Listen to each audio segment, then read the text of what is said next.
Unlock the power of your mind. This is Provocative Enlightenment with Eldon Taylor.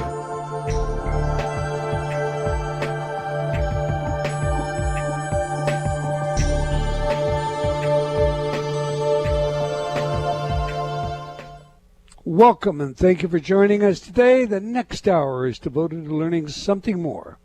Not just about the world of shoes and ships and sealing wax, but about how, what, and why we believe as we do. A time for the open-minded and a time for those willing to question what they think they know or what they may believe. Those willing to be uncertain for an hour. I'm Eldon Taylor, and here in this studio with me today is the lovely Ravinder, always willing to be uncertain for an hour. So, Rav, say hello to everyone. Share your special insight of the day, and please tell our audience how they can learn more about our show. Well, hello, everyone. It's great to be back with you. You know, it's easy for me to be willing to be uncertain for an hour because I think I'm uncertain most of the time anyway. So, actually, I think that's a pretty good way to live. Just there's always that possibility that there's something else I can learn, that I don't have to have all the answers. Yeah, I'm just open to experiences. So, yeah, I'm just frequently uncertain. But if you want to learn more about the show, we do, of course, have our website. That is provocativeenlightenment.com, where we have all the archives and everything there. But also we have a Facebook page. Simply search for Provocative Enlightenment Radio. Any important links that get shared during the show, if the guest talks about anything or has anything to offer, then we will get the links posted up on the Facebook page. So do pop in there and say hello. And yeah, we've got a great show coming up today. I'm excited. Oh, good. In this week's Spotlight, our subject is perception.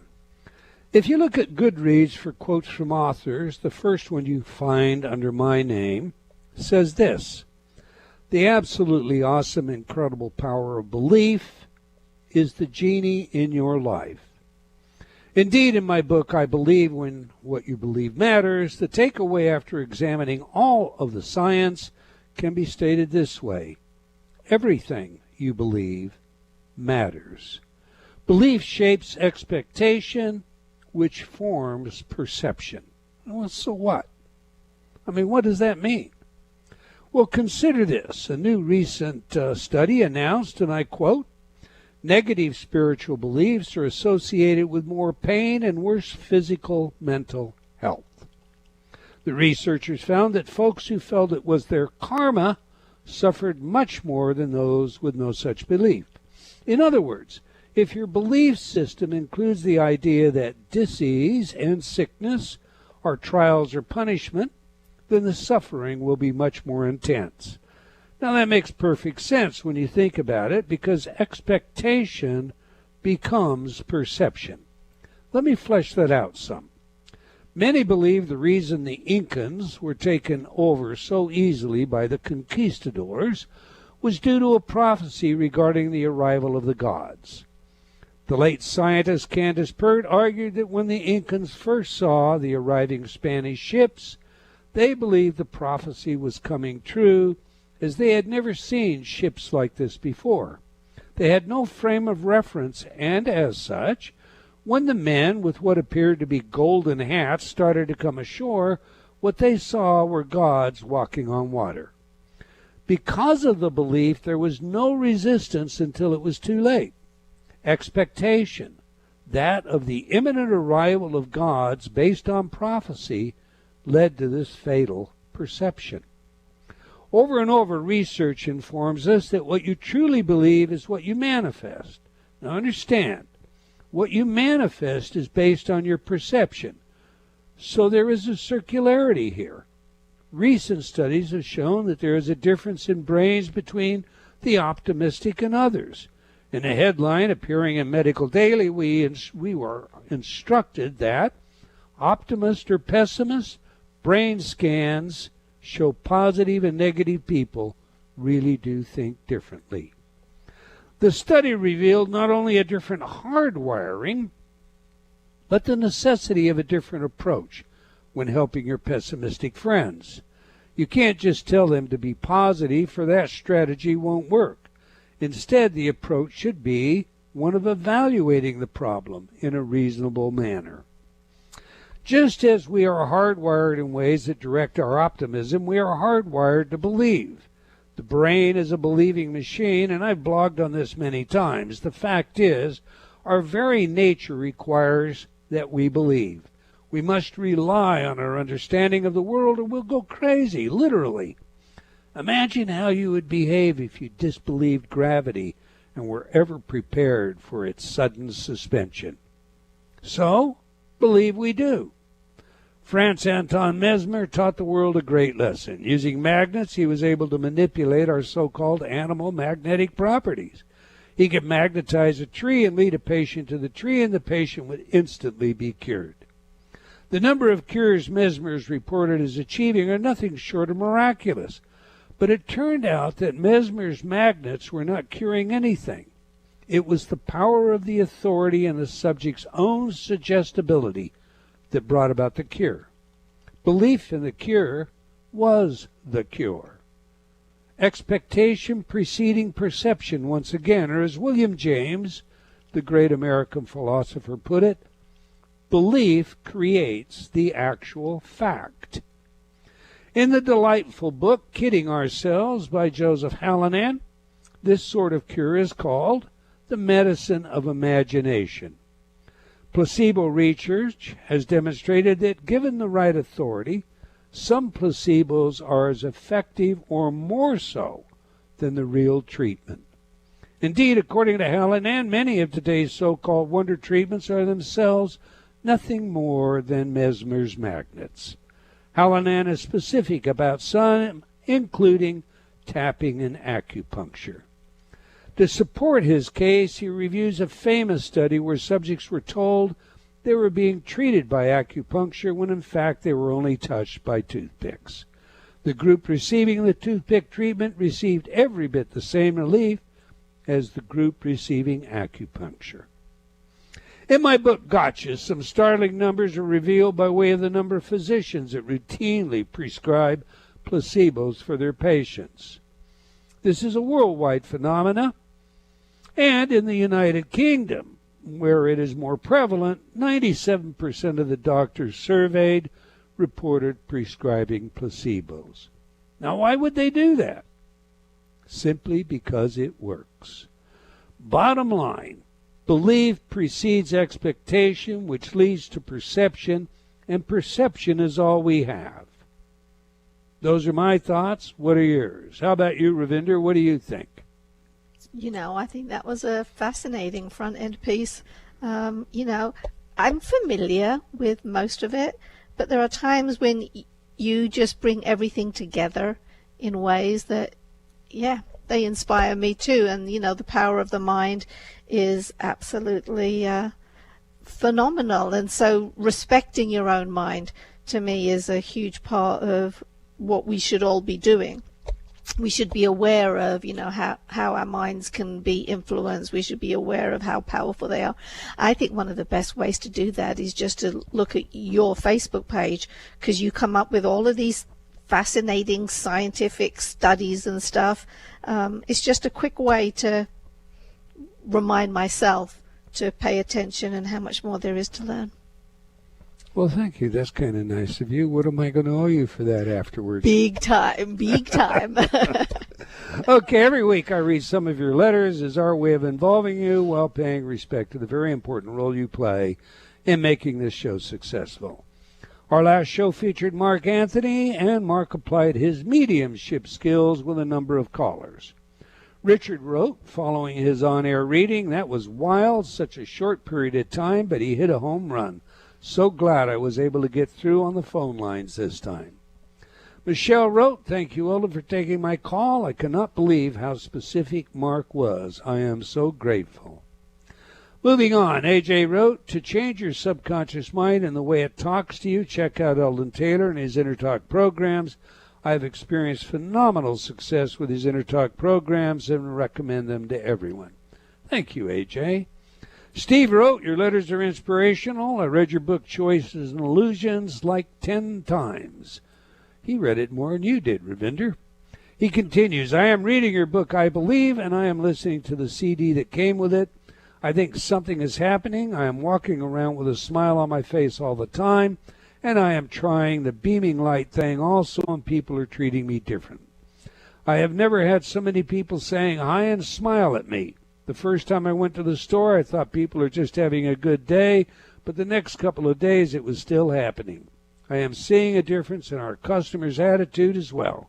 I thought to myself, wow, this is real. Well, thank you too, Steve. And yes, it is real. It's amazing the difference. Just a little adjustment in the way we conduct ourselves can reveal an entirely different world to us. All right, that's all the time we're going to take for letters today, but please keep your comments coming. We do sincerely appreciate your feedback. You can opine by sending me an email at Eldon, that's E-L-D-O-N, at eldontaylor.com, or by joining me on Facebook at Dr. Eldon Taylor.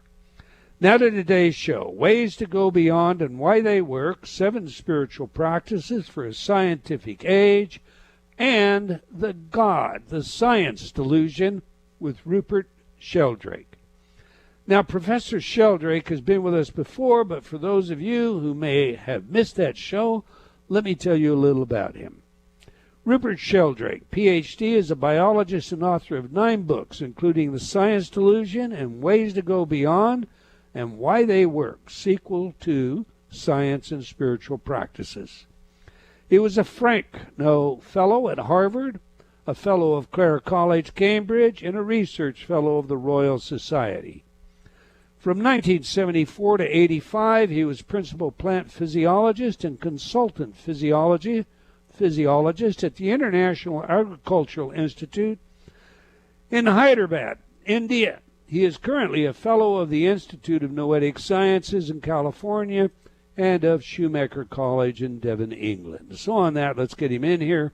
Welcome back to Provocative Enlightenment, Professor Rupert Sheldrake. Good to be with you, Eldon. You know, we like to learn 3 things on this show from our guests. What is the message? Who is the messenger? And how, of course, do we use the information? To that end, to begin, please share with us what you're passionate about today and why. I'm passionate about the way that scientific studies of spiritual practices have shown, in broad terms, on average, they make people happier, healthier, and live longer. And that will come as no surprise to many of your listeners, or indeed to you, since much of your message seems to be similar. What's happened, though, is that there's been a kind of convergence through these studies of spiritual practices of science and spirituality. And I'm a scientist, and I'm a spiritual seeker as well. And so this recent book of mine, Ways to Go Beyond and Why They Work, brings together 2 sides of my own life, and our whole culture really is split at the moment between the scientific and the spiritual, but they come together when science actually looks at spiritual practices, because what it shows is that they do actually work, and the science can illuminate what's happening in the spiritual practices. And in this new book I discuss 7 different ones which have measurable effects. That's good, and I want to get into the new book too, but you heard today's Spotlight, Professor. What have I got wrong?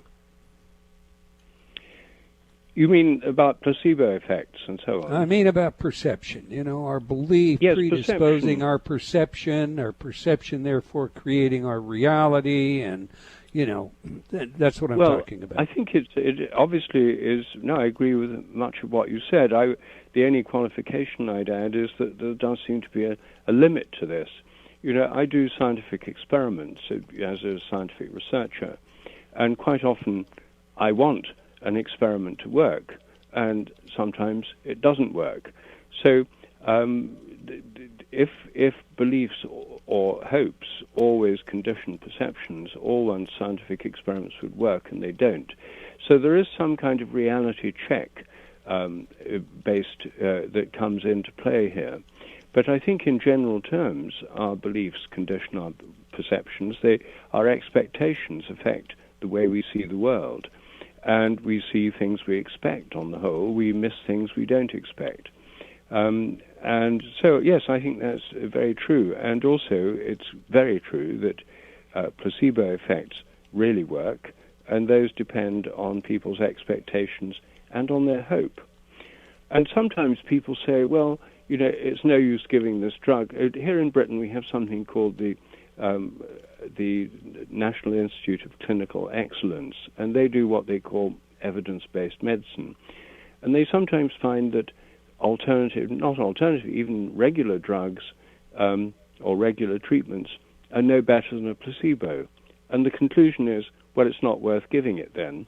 Well, that seems to me a completely false position, because the placebos do actually work. And if you say, well, we won't give you anything because this treatment's no better than a placebo, the person's going to be worse off than if they had the treatment that was no better than a placebo. Amen. Amen. All right. Let's begin setting a stage, if you will, for your spiritually oriented work. As you mentioned, you are a scientist, and you've made many contributions to science, including the introduction of the theory of morphic fields and morphic resonance. And I, for one, despite some of the criticisms, I believe that that's going to stick. You know, the more work that's done in that area, the more evidence there is to support it. So, you've written more than 85 science articles as well as 13 books. Speaking then as a scientist, what's wrong with the materialistic reductionism of most scientists today? Well, I think what's wrong with it is that the materialist worldview has taken over science since the late 19th century. It's not really science, it's a philosophy of nature. And in my book, The Science Delusion, which in the US is called Science Set Free, I show that the standard science belief system is based on 10 assumptions, which most scientists take for granted, which are not proven by science at all. They're simply assumptions. For example, the assumption that the mind is nothing but the brain. Everything you think and do and believe and experience is only inside the head. Also, the belief that only mechanistic medicine really works. The belief that the entire universe is made up of matter and physical reality, and only physical reality. There's nothing but physical reality, and it's unconscious. So the entire universe, everything, all reality is unconscious. It has no purpose, no meaning. And then, of course, they get into the problem that we're conscious. We ought not to be, according to this worldview. So a lot of philosophers in the materialist school try to deny that we're actually conscious, and some say consciousness is nothing but an illusion. But of course that doesn't explain it, because illusion is itself a mode of consciousness. So I think this materialist belief system, which dominates the sciences and the way they're taught, is just that. It's a belief system, and it actually constricts scientific inquiry. It actually cramps what scientists can think. It puts them into a kind of straitjacket. And that's why in America my book's called Science Set Free, because I think when we move beyond these dogmas, science could be liberated, and we could have much more interesting scientific research, which would open up new questions which at present are blocked. During the introduction, I almost slept when referring to the Science Delusion, the title of your book in the UK, as you clearly point out. You and I have talked about this before, the last time you were on the show. I almost referred to it as a God delusion, of course. And that because that title has been around, and I, like you, I'm sure, have met many people who are on and on and on about the dogmatism that I feel is eschewed in that book. Why do you think materialists are so dogmatic? Well, most materialists are militant atheists, and that means they're people, usually people who've been brought up in a spiritual or religious family, or if not them, their parents or their grandparents, who, go back 2 or 3 generations. Virtually everybody was religious. that in their family history, they personally, or their parents or their grandparents, have rejected the ancestral religion, sometimes with good reasons. It's too dogmatic, it's narrow, it's cramping, etc. And they've gone over to materialism, saying, science is the way of the future. Because I believe in science, I'm a modern, liberated person. I've seen through all these delusions and superstitions. It gives people the feeling they're superior to everybody else. And most militant atheists have converted to that worldview, and science is the basis of their worldview. They have to believe in it. It's their religion, really, and scientism, where people have turned science into a kind of religion, means that these belief systems become something that are very important to their own identity. It makes them feel superior to religious or spiritual people. And most of the people who believe this actually don't know very much about science at all. Ironically, they read people like Richard Dawkins and so on, and they accept it all on authority. So they're actually accepting dogmas. They have an unquestioning faith in a belief system that they accept on authority. That's exactly what they accuse religious people of. And yet, in my experience, believers in scientism are actually more dogmatic than almost all religious people. And what's more, there's less choice involved. There's only one kind of science all around the world. So if you don't like regular science, then there isn't another kind. Whereas if you don't like Pentecostalists, you can become a Presbyterian. If you don't like them, you can become a Catholic. If you don't like them, you can become a Buddhist, or you can become a spiritual but not religious person. There's an enormous range of choice in the religious and spiritual area. In the scientific area, it's much more monolithic, much more totalitarian as a belief system.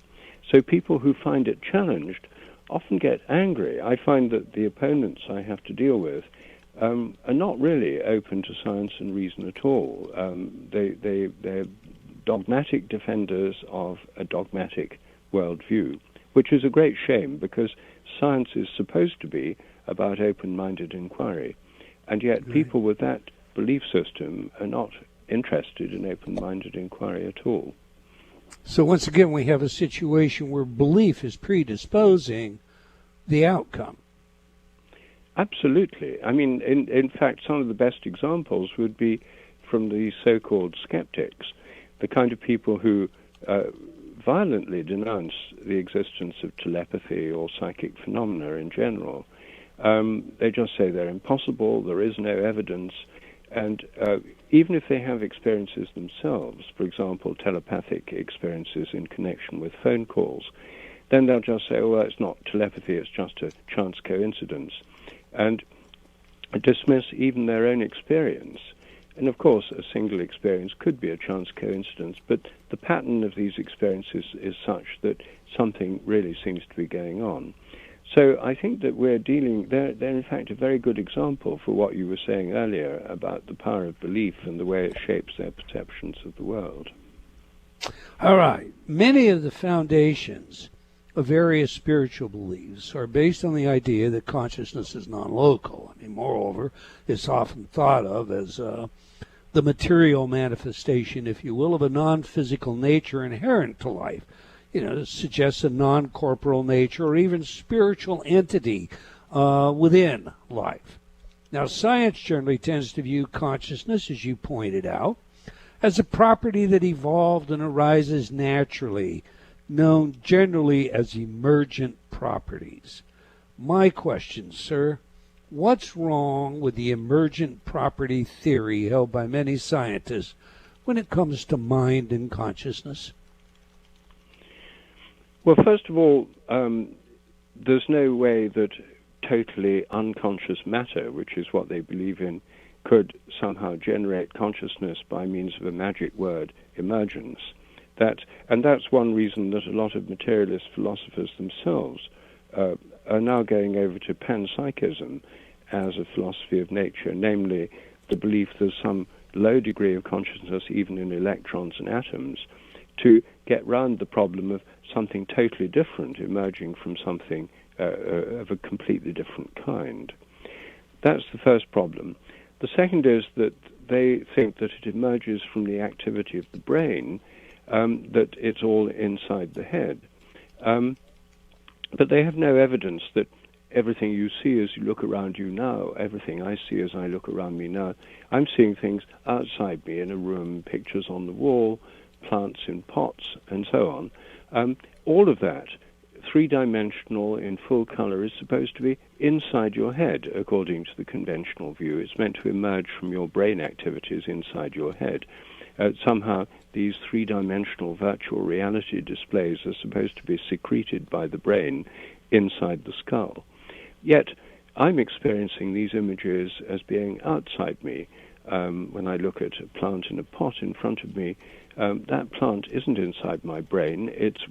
I'm seeing it where it actually is. I think even in ordinary visual perception, our images are where they seem to be. Our minds are more extended than our brains. They're stretched out into the space around us. I think we project out the visual images we're seeing. They're in our minds, but they're not in our brains. And because our minds reach out to touch what we're looking at, that, I think, is the basis for the phenomenon of the feeling of being stared at. You can often tell when another person is looking at you from behind. So I think that emergent view can't cope with the fact that our minds are much more extensive than our brains. Our intentions reach out as well. If I decide to phone one of my sons, for example, who's hundreds of miles away, my intention to telephone him goes before making the actual call. He may pick up that intention, which reaches out beyond my brain, start thinking about me, and when I ring, he may say, "That's funny, Dad, I was just thinking about you." Now, most people, over 85% of the population, have had that experience with phone calls, and I think they're actually picking up intentions at a distance. So I think our minds are extended beyond our brains through attention and intention, just in ordinary, everyday life. And that's not even beginning to discuss the spiritual aspect of consciousness. This is just to do with sort of ordinary connection with the world around us and with other people. I think the reason for thinking that there are forms of consciousness beyond the human level is principally because people directly experience them in mystical experiences or altered states of consciousness. Many people, some surveys show that most people, have actually had the experience of feeling they're in contact with a greater mind or presence or consciousness than their own. And if the materialists say, well, that's not relevant because it's subjective experience, then I think that's a false argument, because if you want to investigate consciousness, then you have to investigate consciousness through consciousness. If you want to experience physical phenomena, you measure them through physical methods. To explore consciousness is the best and, in fact, the only tool we have. You can find correlations in the brain, but if you want to know what consciousness is doing and what it feels like and what consciousness experiences are, you have to rely on conscious experiences. Very well said. We've got a break to take. When we get back, I want to dig into ways to go beyond and some of the different ways that you have devised for measurement to demonstrate that these practices, spiritual practices, indeed culminate in very real, measurable outcomes, the science, if you will, of spirituality. We're speaking with Professor Rupert Sheldrake about his work and books, The Science Delusion, also known again, Professor, here in the United States as Science Set Free. Science Set Free. It's a great read. I suggest everybody read that book. And Ways to Go Beyond and Why They Work, also an excellent read. You can learn more about our guest and his books by visiting Sheldrake, Sheldrake, Sheldrake.org. Okay, do please stay tuned. We'll be right back. You're listening to Provocative Enlightenment with Eldon Taylor. Change has never been easier. Whether you wish to lose weight, stop smoking, build better relationships, become creative, enjoy ultra prosperity, or simply relax and promote self-healing, Inner talk has been repeatedly demonstrated effective in the most rigorous of scientific studies. Our customers love Inner talk. Sean wrote, "I have struggled with bulimia for over 30 years and have never been able to lose weight without restoring to it until I used Inner talk." Vicky wrote, "My hubby has been using the Stop Snoring CD and already his dangerous and raucous snoring levels have stopped." Celeste wrote, "I recently graduated from Taft Law School with honors. I'm writing to tell you how much your Inner talk CD, Excel in Exams, has helped me. With over 300 titles to choose from, there is something for everyone. Check it out today by going to innertalk.com.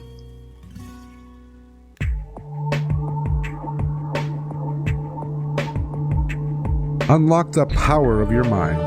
This is Provocative Enlightenment with Eldon Taylor.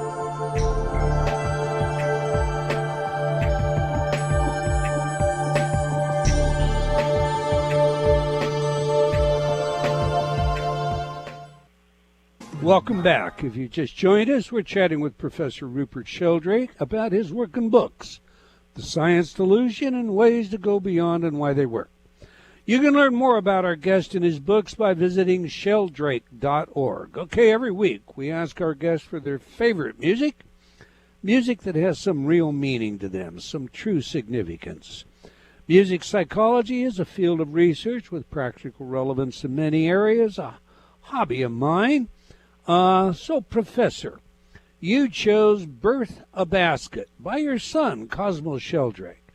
So, okay, besides it being by your son, is there any other reason this music is important to you? And if so, please tell us about that.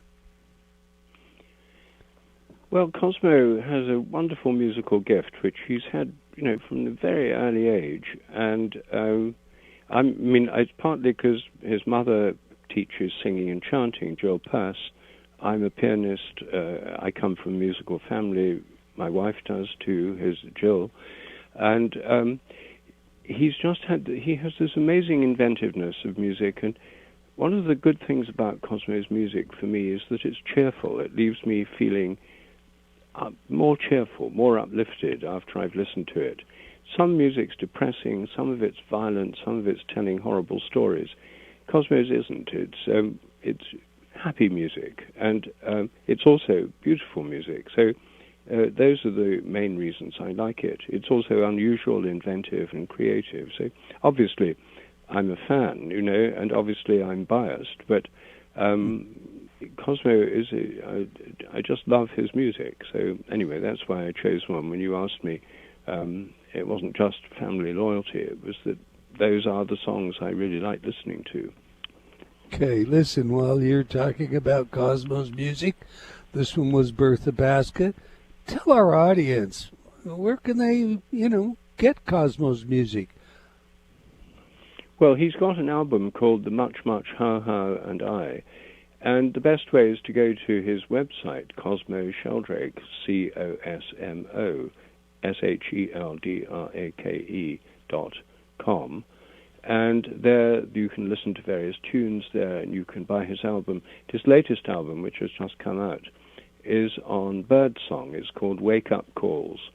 And it's all based on the songs of endangered bird species, which again is it's a very ecological music and again beautiful. And some of the Wake Up Calls are actual wake-up calls that you can put on your smartphone and use them as an alarm in the morning.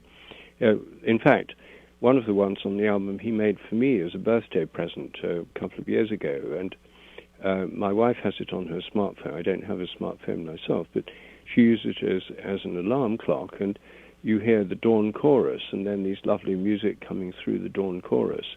And it's a much nicer way than with a jarring alarm clock. The only trouble is I've got so conditioned by this dawn chorus to wake up that when the real dawn chorus happens, I wake up. It's been slightly counterproductive as far as I'm concerned, at least in the spring when we have beautiful dawn choruses here in Britain. Anyway, his new album, Wake Up Calls, is tremendous, and that's only been out for about a week. Okay, and again, that's Cosmo Sheldrake. CosmoSheldrake.com, yes. All right. When you see him, telling me he owes both of us. All right, science has its paradigms. And as Kuhn pointed out so eloquently, changing paradigms is not an easy matter.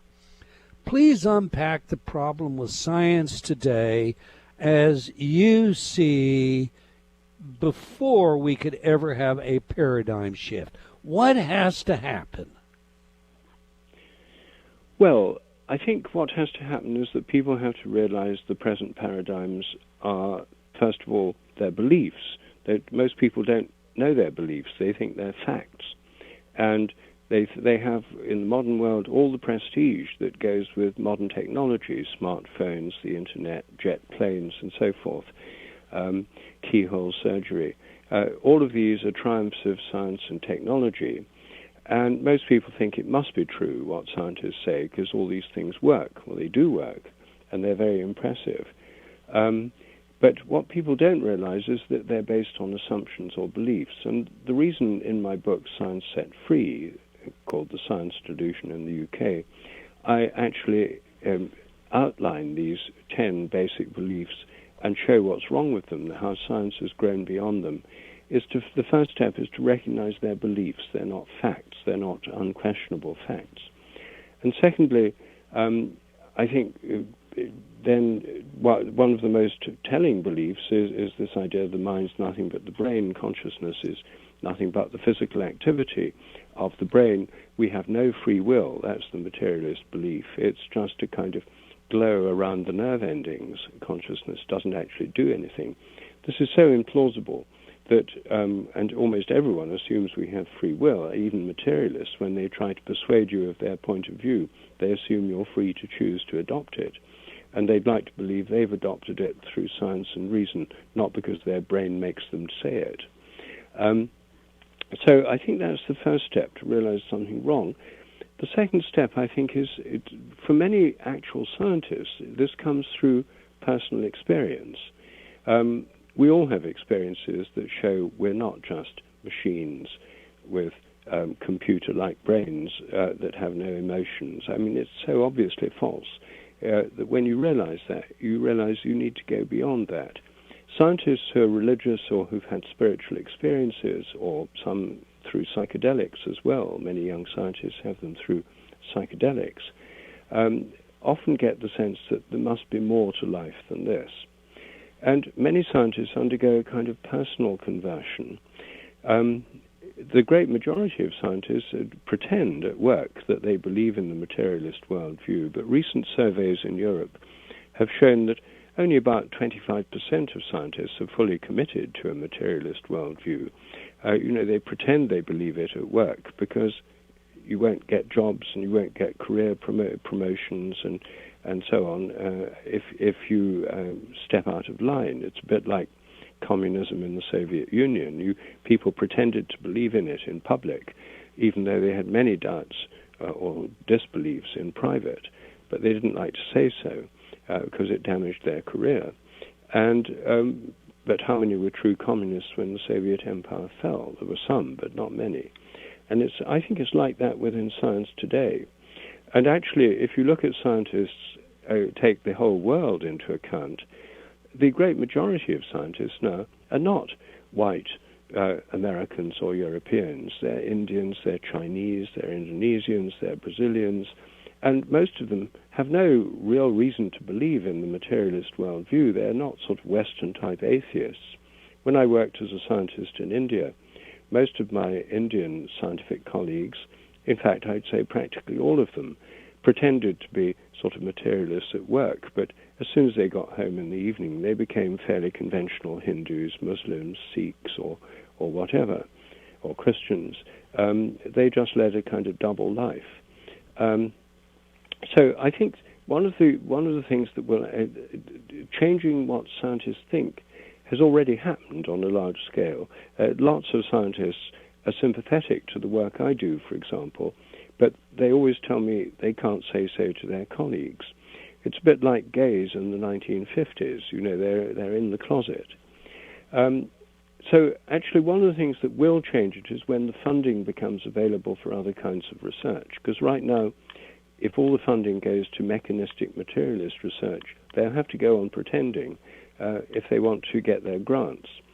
I think that what would make a huge difference is if philanthropists or foundations start funding on a larger scale alternative scientific research, and if people find they can actually get paid for doing things that aren't within the present paradigm, there'll be plenty of scientists willing to do this.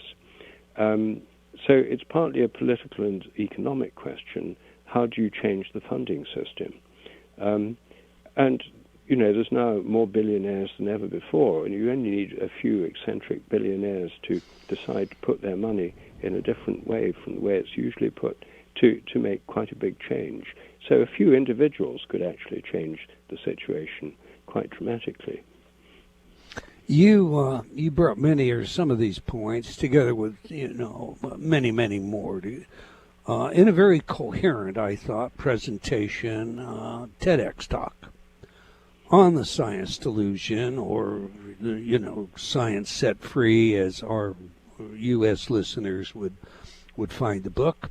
And that TED Talk was banned. Fortunately, I got to see it before it was banned. Tell us, why was your TED Talk banned? Well, they tried to ban it, but you can't really ban anything nowadays. So people fortunately copied it and put clones of the talk all over the internet. And before it was, they tried to ban it, had 35,000 views. It's now had well over 6 million. So actually, trying to ban it was a benefit from the point of view of getting the message out there. The reason that the people in TED tried to ban it is because in that talk I challenged the dogmas of materialist science. And this really upset some militant atheists in the United States, particularly two who are militant atheist bloggers.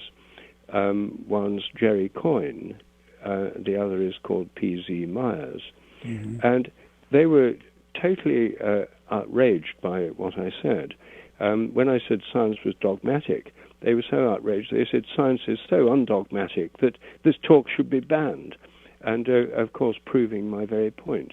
And they instead of trying to argue against what I said, they wrote blogs telling the TED administration that they discredited their organization by giving me this platform, and they could only restore credibility by banning the talk. And the people in charge of the TED organization panicked and foolishly banned the talk. This is actually the technique that so-called skeptics and militant materialists use. They don't usually try and argue with me or other people who go against their views.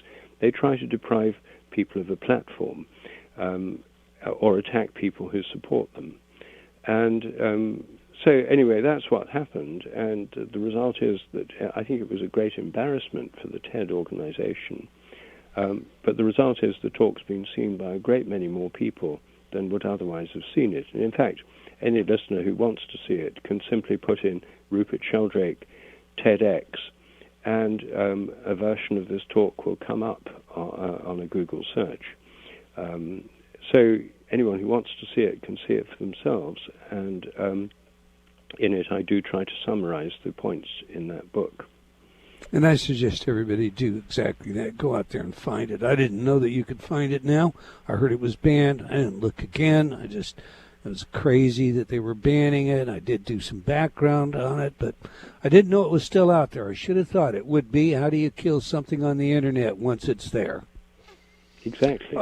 Okay, in your new book, Ways to Go Beyond, you suggest that we must go beyond in order to find, quote, life's meaning. What do you mean by going beyond or I should say, life's meaning? Well, I think that the going beyond really means going beyond our normal mundane states of consciousness, everyday life and social media and gossip and Facebook notifications and worries and that sort of thing. And the main way in which we go beyond is through what could generally be called mystical experiences, which are experiences of connection with consciousness or forms of being greater than ourselves. And I think that when people do that, sometimes it happens spontaneously without spiritual practices. for example, in near-death experiences. No one actually tries to get involved in an accident or a heart attack so they can have a spiritual experience. But many people who do have the misfortune of being in an accident or a health challenge do have near-death experiences, and as I'm sure most listeners will know, this often involves feeling floating out of the body, going through a kind of tunnel, being then in a realm of great joy, bliss, light, love. And then, of course, it's only a near-death experience, so they have to come back. But for some people, many people who've had these experiences, just 2 or 3 minutes of that experience changes their lives. They lose the fear of death, they feel a much stronger connection with other people and with a realm beyond the physical. And many people have life-changing experiences through mystical experiences of a similar kind to that, but which can be encouraged through spiritual practices. And in my book, Ways to Go Beyond, I discuss 7 different spiritual practices. Some of them people don't even think of as spiritual practices. For example, I have a chapter called Learning from Animals. And one of the points of spiritual practices is to come into the present. You can't be in a spiritual state or a sense of connection if you're worrying about what's going to happen tomorrow or worrying about what you should have said yesterday or something. You have to be here now, as Alan Watts put it. So one of the things that really works for a lot of people is having animals in their lives, because animals don't have all these worries that we have and ways of being distracted through internal dialogues and so on. If a cat's lying on your lap purring, it's purring because it's totally present and enjoying being where it is, and it's a sign of contentment in the present. And if one can get into that through the cat, or if a dog's trying to get you to throw it a stick, it's so totally in the present, it brings you into the present too. And I think that's one reason that so many people keep animals. About 50% of American households have animals. They don't have to have them for economic reasons, and in fact, they cost a lot, and there are big vet bills, and they're a nuisance having to pick up dog poo and stuff. There are many disadvantages, but the reason people have them is they make them feel more alive, and they give this sense of being in the present, a connection that comes through that being in the present. And so, curiously, animals can give people a kind of a spiritual dimension to their lives without them even thinking that it might be spiritual. And as I show in my book, there are now many studies that have shown that people who keep animals are, generally speaking, healthier, happier, and less prone to depression than those that don't. And it's not just because dog owners get more exercise taking the dog for a walk. This happens with cats too, and practically no one takes a cat for a walk. Happens with horses, parrots, and other animals. I also have a chapter on sports as a spiritual practice, because I think that's the way in the modern world in which most people get into altered states of consciousness. If you're skiing downhill at 60 miles an hour, for example, and there's a precipice on one side, unless you're totally present, totally concentrated, totally in the moment, you're going to go over the precipice and you'll be killed. And that's, I think, another reason why people like the thrill of speed. Or almost any sport, you have to be completely present if you're going to be good at it. And it takes people away from the worries, what's the default mode network in the brain, which is about this internal dialogue and discursive worrying, anxiety, and so on. You have to become present. And I think, again, one of the many benefits of sports, apart from the physical benefits of the exercise, is that it brings people into the present. And that's why so many people enjoy sports and why it's so important in their lives. Even as a spectator, you get drawn into the present when a football match is a really exciting moment, or in a cricket match, someone hits a ball in a particularly impressive way. So I hate to cut you off, Professor, but we are running out of time. And I want everyone, before we get out of here, to know how to learn more about you, get your books, read your blog, etc. Please take about 30 seconds to give us that info. Well, the simplest way is the website sheldrake.org. I also have a YouTube channel. You can get the link to that from my website. I have a series of podcasts and blogs. All of those are available completely free of charge on my website. It also lists my books, and they're all available as audio, most of them as audio books, as Kindle and e-books, and as print books. And again, those can be found on Amazon.com. All right. I want to thank you, sir, for sharing your experiences, for your work, and your contribution to mankind. All right. We've come to the end of another episode of Provocative Enlightenment. I want to thank all of you for joining us today. I hope you enjoyed our show, and will join us again next week, same time, same place. And do tell your friends, let's have them join us as well. Okay, until next time, wherever you are in the world, remember, believing in yourself always matters.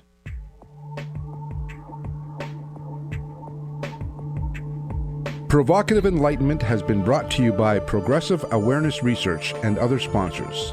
Provocative Enlightenment is a syndicated show and appears on other networks. For a schedule of show times, visit provocativeenlightenment.com. If you're interested in becoming a sponsor, write to Eldon at eldontaylor.com.